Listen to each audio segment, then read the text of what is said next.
Gloire au Seigneur. Je vous invite à poursuivre ces instants par la parole de Dieu. Et ce matin, nous pourrions ouvrir dans Éphésiens chapitre 4 et faire une lecture qui ira des versets 1 à 16.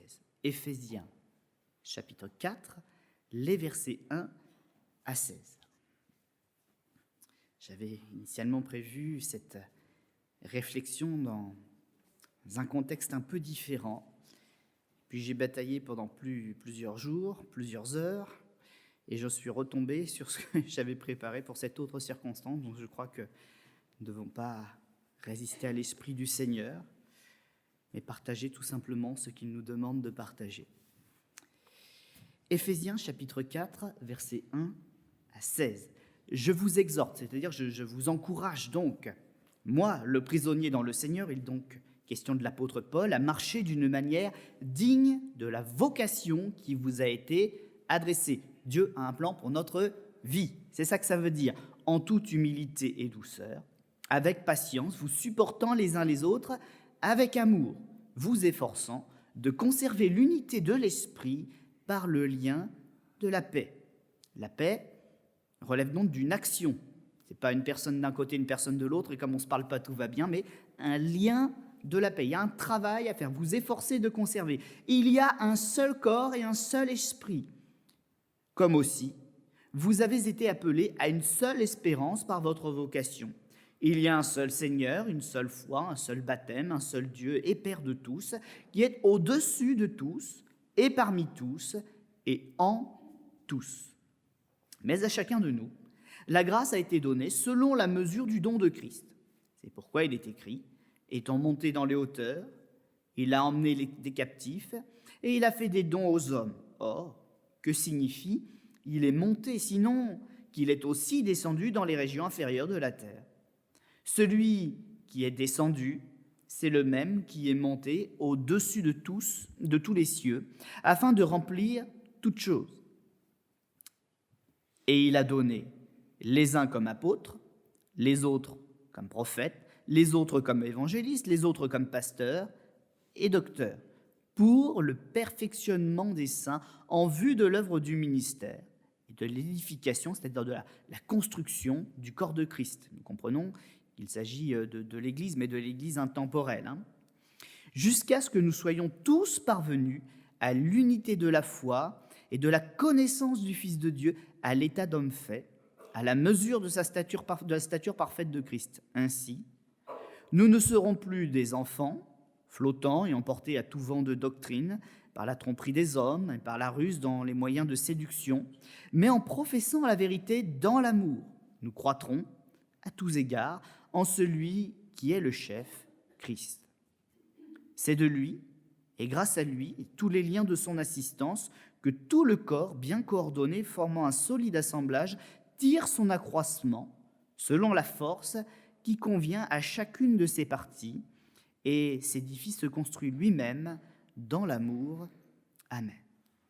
Alors là, je raccroche les wagons pour ceux qui n'ont peut-être pas l'habitude de lire des textes aussi compliqués. Nous, on a un petit peu plus l'habitude, c'est vrai que c'est écrit dans un français qui date aussi un petit peu, il y a des mots qu'on n'utilise pas tous les jours. Il est ici question de la façon dont un chrétien grandit et de l'environnement dans lequel le Seigneur a voulu le placer. Pour grandir, il faut être discipliné, il faut être un disciple de Jésus. Et je pose encore la question ces jours-ci, un disciple peut-il être indiscipliné ?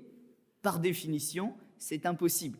Celui qui veut suivre un maître, recevoir son enseignement, il veut aussi plaire à son maître, et donc il se plie à la discipline. Il écoute et il apprend. Mais ce n'est pas le sujet ce matin. Nous voyons que le disciple, en tout cas, celui qui est un chrétien qui veut suivre Jésus, son enseignement, et être victorieux avec lui, il apprend l'unité, c'est-à-dire qu'il fait lui-même un travail sur son cœur pour pouvoir suivre son maître, mais pas seulement son maître, mais aussi pour être en harmonie dans l'école de Dieu. Et nous savons que la plus belle et la plus grande formation que nous recevrons ici sur cette terre, c'est pas celle du plus grand des apôtres, c'est celle de Dieu. C'est ce que nous avons rappelé tous ensemble la semaine dernière. Et puis l'environnement, ce n'est pas n'importe quel environnement, c'est un environnement qui est sain, c'est un environnement qui est pur, c'est un environnement qui est sous le contrôle de l'Esprit de Dieu, sous la surveillance, sous la portée bienfaisante de l'Esprit de Dieu. Et cet endroit, nous le connaissons géographiquement, il s'appelle l'Église. Des églises, il y en a un peu partout, mais en tout cas, ici, nous sommes dans une église.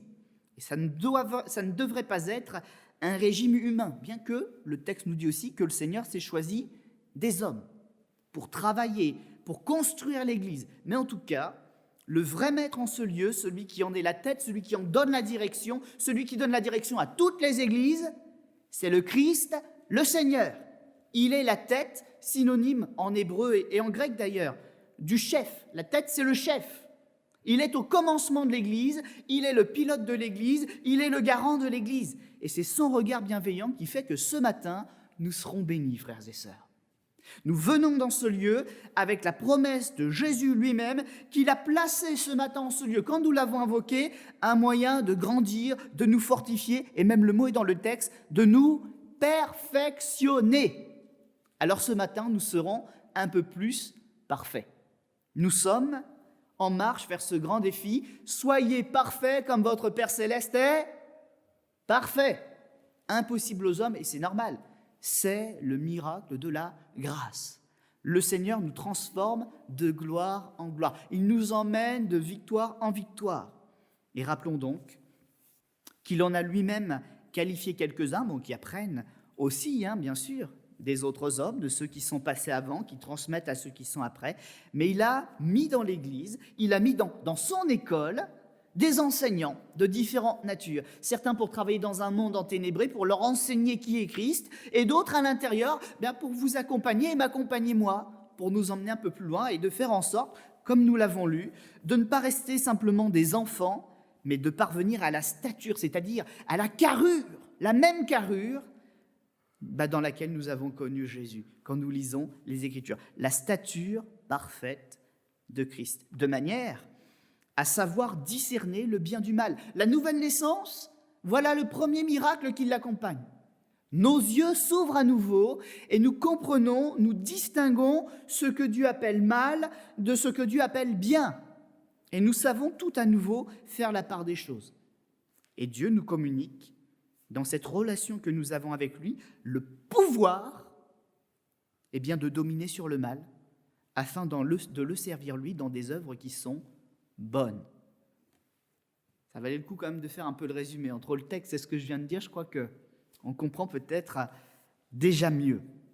Et il nous dit que cette recherche se fait en confessant la vérité et en la mettant en pratique, en la recherchant dans l'amour, donc l'amour de notre prochain.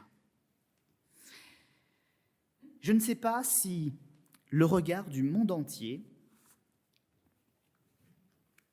est le même sur un point particulier. Et ce matin, j'aimerais que nous puissions parler de ce que nous vivons, nous, ici, dans ce qu'on appelle une petite église aux yeux de certains. Ça fait déjà un moment que je réfléchis dessus, ça fait déjà un moment que je me bats aussi sur ce sujet, et je me dis, mais est-ce que les petites églises ont encore une raison d'exister ? Les gens se posent la question. Alors moi, quand je l'entends, je me la pose aussi. Mais j'ai envie d'apporter une réponse ce matin, en tout cas une piste. Est-ce que vous y croyez, vous, que les petites églises ont une raison d'exister ? Oui, bien sûr. Déjà parce qu'il faut que le salut aille partout. Gloire au Seigneur. Le Tréport, c'est vraiment le bout du monde. C'est ce que je dis quand je suis en pastoral. Ils me disent, t'as mis combien de temps ? 1h30 pour venir, 2 heures, 3 heures, 3h30. Moi, quand ils me disent, on va à Cherbourg, je fais, non, je viens pas là. 4 heures de route, ça fait 8 heures dans la journée pour une pastorale. Je dis, vous m'enverrez le résumé. Je téléphone aussi pour avoir des nouvelles directement. Mais je suis heureux qu'ici aussi, nous puissions travailler à la gloire de Jésus-Christ. Ce n'est pas que le privilège des grands, c'est le privilège de tous, parce que Dieu ne fait d'acception, il ne fait de différence entre personne.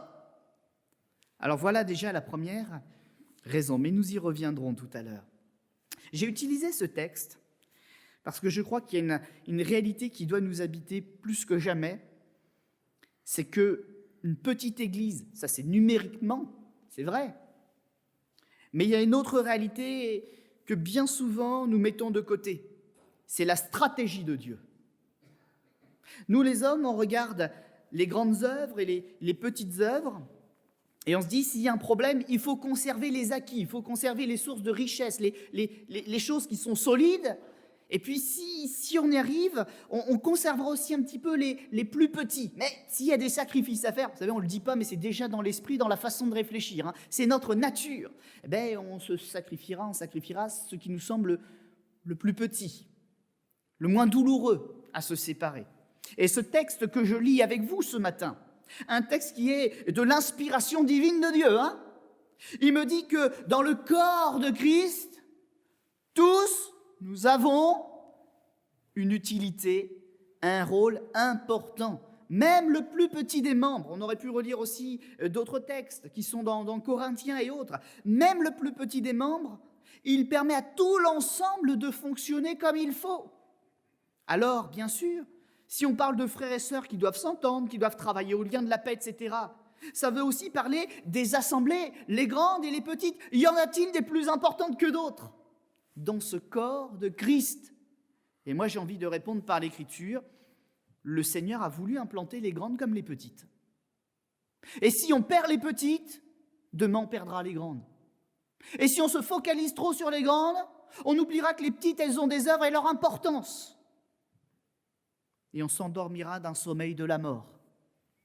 On ne verra plus l'œuvre de Dieu dans son ensemble, mais on la verra comme certains la voient aujourd'hui, au travers de privilèges et de richesses. La vraie richesse, c'est la parole que Dieu dépose au milieu de nous pour nous transformer.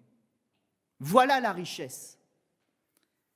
Et si nous la portons, la Bible déclare que sans exception, nous sommes les vases d'honneur dans lesquels le Seigneur met le meilleur et dont il se sert pour changer la face de ce monde. La Bible nous parle donc non seulement des personnes, mais aussi des personnes qui la composent pour former des églises, comme un ensemble qui doit être bien coordonné, où chacun a sa place et où de toute façon, chacun a sa valeur et son utilité, et c'est le Seigneur qui l'a voulu ainsi. Devant les réalités économiques, dans un temps de crise, c'est ce que je disais encore à l'instant, un gestionnaire va chercher à préserver prioritairement les biens les plus importants. Et je reviens à ma question de début, si les petites églises disparaissaient, quelle force du coup manquerait-il au corps de Christ? Quel rôle ne serait plus assumé? Alors je vous pose la question, frères et sœurs, vous qui êtes d'une assemblée, on va dire modeste, moi qui suis d'une assemblée modeste, est-ce que vous savez ce que cette œuvre produit pour toutes les autres autour de nous aujourd'hui? Quelle est l'utilité? Pourquoi cette église, elle est là? Pourquoi vous avez raison d'être ici? Pourquoi vous avez raison de donner une offrande? Pourquoi vous avez une raison de prier? Pourquoi vous avez raison de combattre depuis des années pour qu'elle reste là?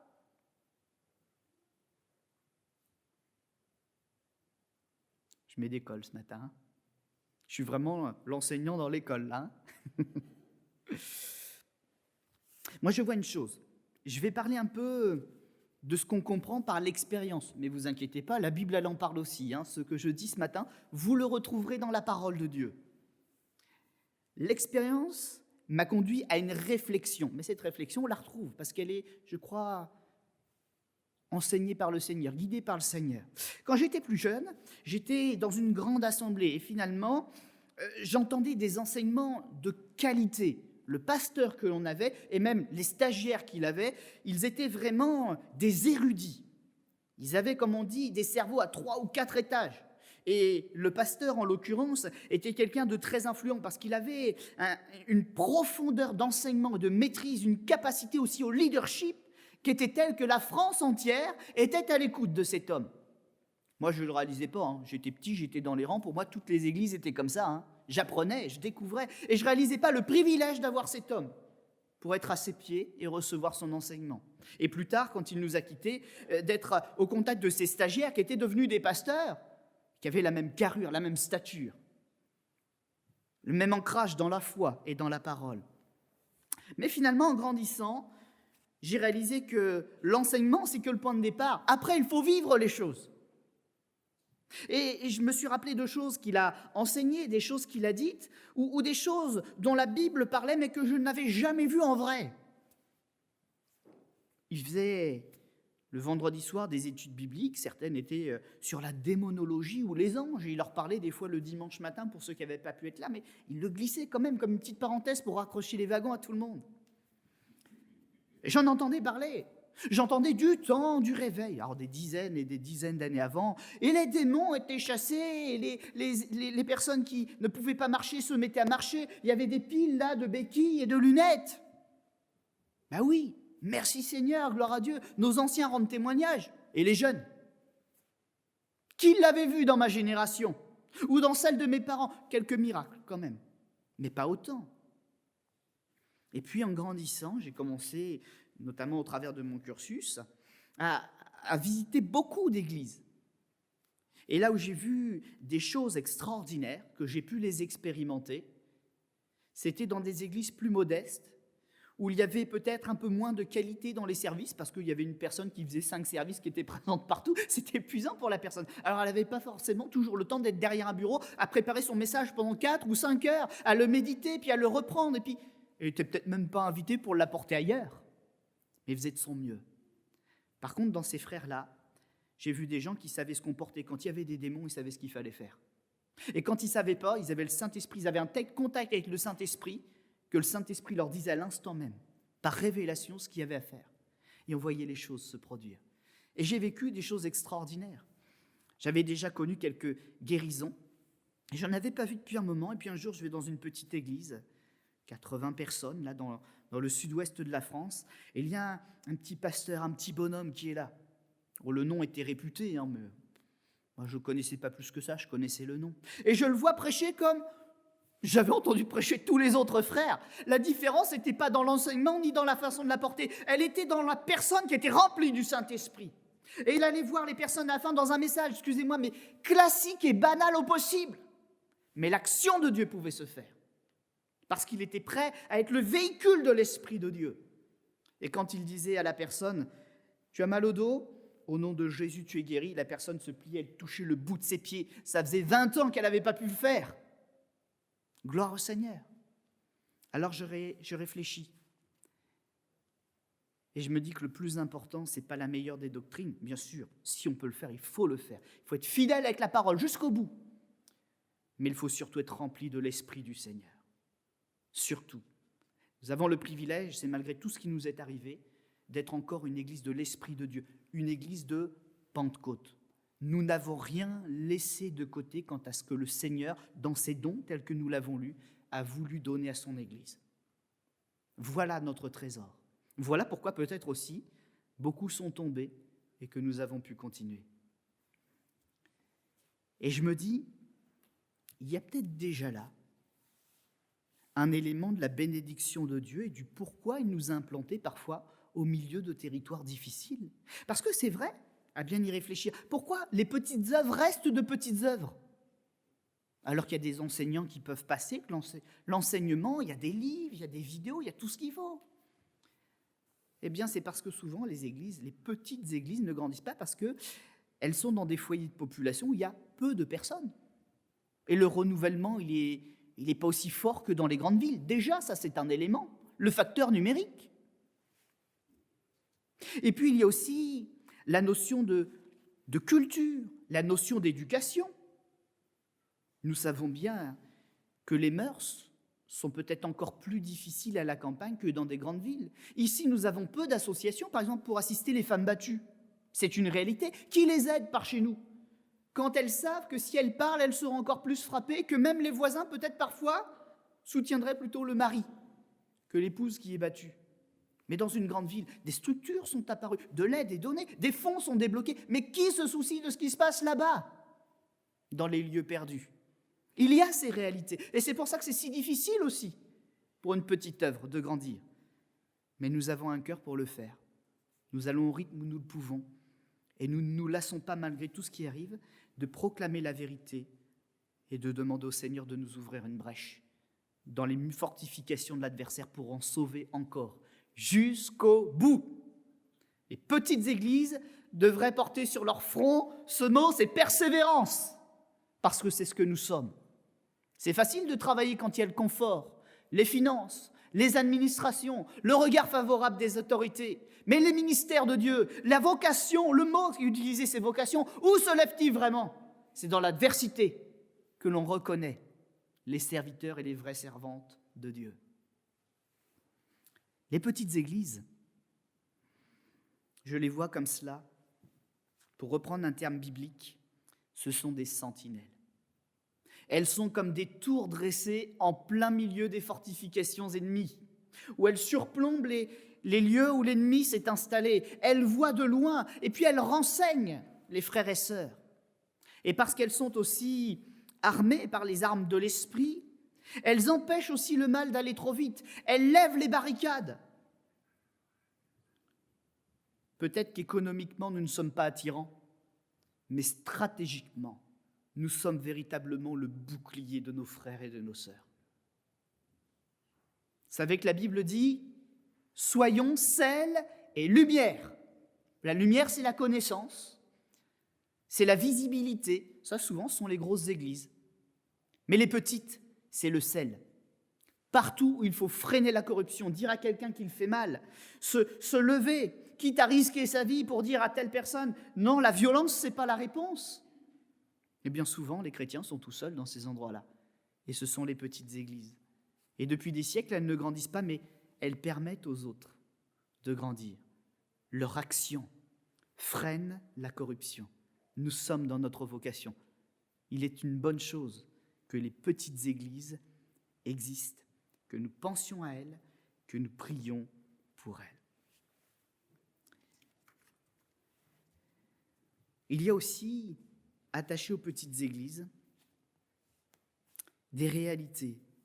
Et ce matin, je veux voir les choses comme elles sont vraiment. Nous parlons de mots qui réjouissent notre cœur. Ça ne doit pas changer. Mais dans une église qui est en plein dans les ténèbres, je vais vous poser une question piège. Alors vous répondrez non. Est-ce que vous pensez que le mot et l'action d'évangéliser est suffisante? Non. Bravo. Il y en a qui ont suivi. Eh bien non. Dans un endroit où il y a une telle agressivité, je dis non. On ne peut pas se contenter de dire « il faut évangéliser ». Quand nous voyons ce qui se passe à l'étranger, alors ça va faire cliché, mais je le dis quand même, en Afrique, parce que les mots que je vais utiliser, on a l'impression qu'il n'y en a besoin qu'en Afrique, en Asie, en Chine. Les mots sont les suivants, c'est « œuvre missionnaire ». Et que faisons-nous dans l'œuvre missionnaire? Est-ce qu'on se contente d'évangéliser? Vu les difficultés culturelles, ethniques, la violence, la colère, la pauvreté, le manque d'éducation, est-ce qu'on se contente de dire « Jésus t'aime » et de faire des messages du haut d'une estrade? Comment a dû être organisé le travail pour percer le cœur de l'adversaire et établir des églises, établir des bases missionnaires, fonder des écoles, accompagner les gens qui souffrent, leur donner ce dont ils n'ont pas, ce qu'ils n'ont pas. On ne s'est pas contenté de l'évangile. On a fait tout ce que l'on a pu pour instaurer la mentalité de Christ et montrer la différence. Si aujourd'hui, nous voulons avancer, repousser le mal, je crois que le mot évangélisation, dans la conception qu'on en a, comprenez que c'est une question de conception, ce n'est pas le mot ni l'intention qui est là que je dis est insuffisant, c'est la conception. Nous devons arrêter de parler de petites actions d'évangélisation et nous engager dans une mission, parce que la mission, c'est plus l'Afrique. Aujourd'hui, la balle est revenue dans notre camp. La mission, c'est la France. L'éducation qui ne va pas, elle est en France. Hier, avec mon épouse, on est tous passés au coiffeur. Et on avait notre petit Joshua, c'est vrai qu'il bouge un petit peu, mais 2 ans et demi, c'est normal.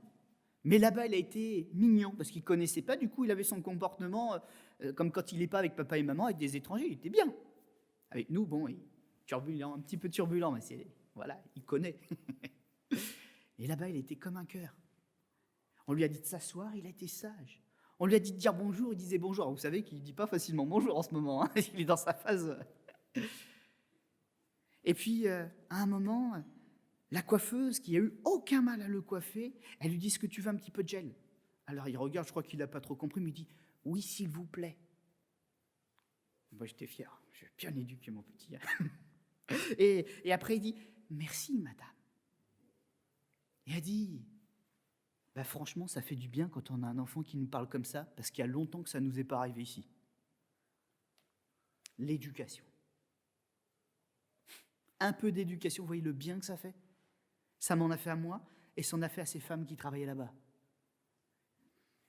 Et je crois que, je ne sais pas comment dire, si on vit au-dessus de nos moyens, si on a une haute opinion de nous-mêmes en France, je crois que c'est un peu notre défaut. Hein. Les étrangers, quand ils voient les Français, disent « cocorico ». Fierté. Mais je crois que cette fierté va nous perdre si nous continuons de penser qu'il ne nous faut que de l'évangélisation. Il faut redevenir des pionniers.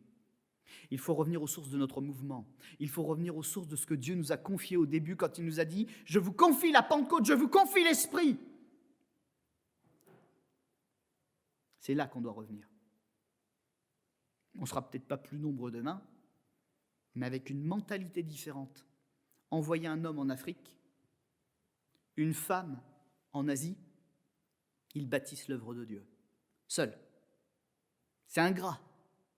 Mais un jour, avec le fruit qu'ils ont porté, il y a toute une communauté qui vit et qui glorifie Dieu de ce que quelqu'un est venu leur parler. Ce n'est pas juste de l'évangélisation, là. C'est de la mission. Ça va, je choque personne. Je suis un peu dur Je suis tellement convaincu. J'avais plein de textes à lire, mais j'aimerais simplement rappeler un texte de l'Écriture comme ça d'abondance. Il est sur ma feuille, mais je ne vais pas le lire, ça fait trop de lecture après. Savez-vous qu'il y a un grand bouleversement que Jésus a pu faire, parmi tous ceux qu'il a pu faire, grâce à un petit garçon dans les Écritures? Jésus n'a pas pu compter sur les disciples, tout leur semblait impossible. Il n'a pas pu compter sur les gens qui étaient là parce qu'ils étaient venus pour recevoir et pas pour donner. Des foules entières. Qui a changé la donne? Un petit garçon qui a donné tout ce qu'il avait à Jésus. Et qu'est-ce qui s'est passé? Avec le peu, le Seigneur a fait de l'abondance. Il y a un petit garçon qui a cru qu'avec Jésus, tout était possible. Il lui a donné ses 5 pains et ses 2 poissons. Vous avez plus que ça et moi aussi, je crois. Vous avez bien plus que cela et moi aussi. Alors nous avons donc reçu, comme dit l'Écriture, le pouvoir, en étant enfants de Dieu, de bouleverser ce monde, de croître, de multiplier, de nourrir, de changer la face du monde et des foules. Une autre réflexion, et celle-là, frères et sœurs, elle est pour vous encourager, parce que ce travail était fait avant même que je n'arrive. C'est vrai que certains, encore une fois, elles comptent. Il y a un décès, ou il y a une personne qui change d'église, ou une personne qui abandonne la foi. Il y a donc un départ, peu importe la raison. Et puis, l'église qui travaille, elle va avoir un baptême cette année-là. Et il y a finalement, quand on fait les comptes, autant de départs que d'entrées. Alors oui, on stabilise les choses. Et puis certains disent, ouais, mais ça va durer combien de temps encore? On va injecter de l'argent, Bah oui. Oui, et effectivement, ils ont raison. À un moment, il faut se poser les bonnes questions. Mais n'empêche que les âmes qui, elles, sont véritablement sauvées, elles le sont pour la vie éternelle. Et si le travail est difficile pour nous, nous ne le faisons pas pour rien. Nous réjouissons le cœur de Dieu. C'est un sacrifice intelligent, convenable, comme dira l'Écriture. Et je suis heureux de le faire et d'enseigner à d'autres à apprendre à le faire. Mais il y a aussi un autre facteur qui ne dépend pas de nous. Et vous le connaissez très bien parce que vous l'avez vécu déjà depuis des années. L'Église existe depuis 1948, officiellement. Et vous le savez, dans une ville de 6000 habitants, vous dites Église évangélique, 99% sait où elle est. Et il y a peut-être 80% qui a déjà mis les pieds ou entendu son message. Nous avons touché tout le monde. On est comme dans les Actes des Apôtres, où on faisait cette critique aux chrétiens, mais vous avez rempli tout Jérusalem de votre enseignement. C'est le cas ici. Si l'église n'est pas remplie, est-ce que c'est de votre faute ou de la mienne? Non. C'est parce qu'ils ont un autre maître et qu'ils l'ont choisi ainsi. Mais par contre, au milieu de nous tous, cette Église et ceux qui sont à l'extérieur, il y a de nouvelles personnes. Il y a leurs enfants, il y a leurs petits-enfants, il y a les gens qui arrivent ici pour différentes raisons, pour leur retraite ou parce qu'ils ont échoué quelque chose dans leur vie qu'ils avaient besoin de se mettre à l'écart, ou parce qu'ils ont trouvé ici une place ou un travail. Aujourd'hui, nous continuons de travailler, mais pour eux, parce que le Seigneur les cherche. Alors, frères et sœurs, brandissons notre étendard. Je vais dire presque un slogan, mais c'est biblique. Alors, ce n'est pas un slogan, c'est la parole de Dieu. Nous persévérons pour Jésus. Nous persévérons pour Christ et pour le salut des âmes. Ici, tout le monde a entendu parce que toutes nos familles sont connectées. Alors, continuons de rendre témoignage. N'oublions jamais ce que certains nous ont transmis, nos anciens déjà étaient peut-être un peu plus conscients que nous de ces choses. Nous les redécouvrons peut-être. Mais ce que certains appellent campagne, en se disant que c'est loin de chez eux, quand on regarde l'enjeu, non pas économique, mais stratégique, nous réalisons que les campagnes et tous les lieux un peu isolés, en fait, où il y a des foyers de vie, restent quand même des portes d'entrée. Et ce peut être des portes d'entrée à de très mauvaises choses ou à d'excellentes choses.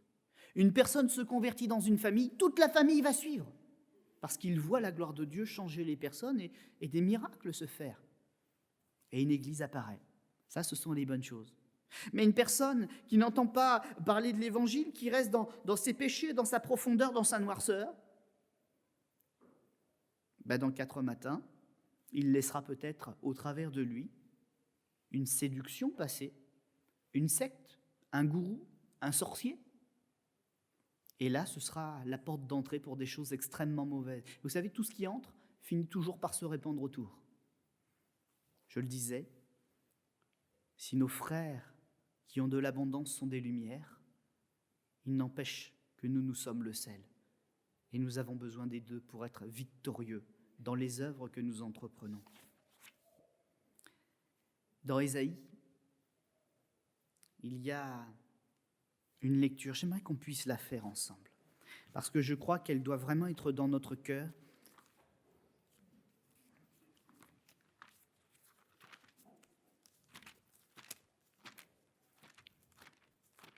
Ésaïe, chapitre 21.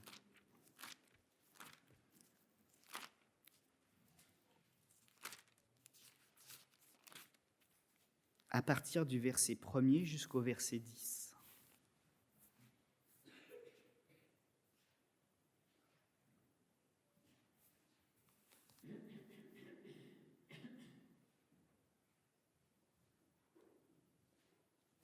Oracle sur le désert, c'est-à-dire prophétie, mot inspiré sur le désert de la mer. Comme s'avance l'ouragan du midi, il vient du désert, du pays redoutable. C'est donc une prophétie sur la victoire de Babylone, la prise de Babylone. Une vision terrible m'a été révélée. L'oppresseur opprime, le dévastateur dévaste, monte Élam, assiège Médie. Je fais cesser tous les soupirs. C'est pourquoi mes reins sont remplis d'angoisse. Tes douleurs me saisissent comme les douleurs d'une femme en travail. Les spasmes m'empêchent d'entendre, le tremblement m'empêche de voir. Mon cœur est troublé, la terreur s'empare de moi. La nuit de mes plaisirs devient une nuit d'épouvante. On dresse la table, la garde veille, on mange, on boit. Debout, prince, oignez le bouclier, car ainsi m'a parlé le Seigneur. Va, place la sentinelle, qu'elle annonce ce qu'elle verra. Elle vit la cavalerie, des cavaliers 2 à 2, des cavaliers sur des ânes, des cavaliers sur des chameaux. Et elle était très attentive, très attentive. Puis elle s'écria comme un lion, « Seigneur, je me tiens sur la tour toute la journée, et je suis à mon poste toutes les nuits. Et voici, il vient de la cavalerie, des cavaliers 2 à 2. » Elle prit encore la parole et dit, « elle est tombée, Babylone, et toutes les images de ses dieux sont brisées par terre. Ô mon peuple, qui a été battu comme du grain sur mon aire, ce que j'ai appris de l'Éternel des armées, Dieu d'Israël, je vous l'ai annoncé. Amen. » Nous aussi, nous sommes dans un combat. Nous voyons et nous vivons des choses qui nous font parfois souffrir. Nous avons des douleurs. L'angoisse aussi peut-être que l'ennemi revienne à nos portes. Ça peut arriver au pied de notre foyer, ça peut arriver dans notre église. Mais le Seigneur nous dit que de toute façon, avec son esprit, nous comportant comme des sentinelles avertis d'en haut, nous les verrons arriver. Et le Seigneur a un plan. Il annonce les choses de loin. Alors frères et sœurs, j'ai comme cette pensée que la vocation de notre Église doit être d'être une sentinelle. Nous avons évoqué déjà, grâce à une parole inspirée il y a un peu plus d'un an et demi, que notre Église devait être connue pour être l'Église de la ville, non pas juste une église dans la ville. Eh bien, soyons visibles, soyons des sentinelles, et que quand les personnes ont peur, quand elles craignent, quand elles voient la tempête, quand elles voient le doute, quand elles voient les crises arriver, elles nous posent la question sentinelle. Que vois-tu venir? Et que nous dit notre Dieu? Que nous dit notre Dieu? On va incliner nos fronts un instant. Mais vraiment, j'aimerais que ce mot sentinelle soit gravé dans chacun de nos cœurs ce matin, et que nous y comprenions que c'est la vocation que le Seigneur essaye de tisser à l'intérieur de nous. Seigneur notre Dieu, nous te remercions de paroles précises, te remercions de ne pas avoir changé à notre égard, et si tu nous parles ainsi, c'est que tu continues la lutte avec nous. Tu nous tiens debout parce que cette Église t'appartient, tu l'as voulu, et tu nous as établis à l'intérieur, non pas parce que tu veux qu'il y ait des gens à l'intérieur, mais parce qu'aussi tu nous armes et que tu nous confies une mission.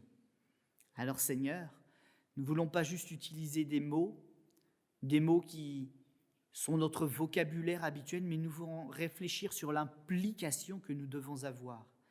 Si je parle d'évangélisation en pensant simplement mettre des prospectus, je suis loin du compte. Si je pense que l'évangélisation, c'est d'avoir une religion d'évangélisation, je ne suis pas encore au bout du compte.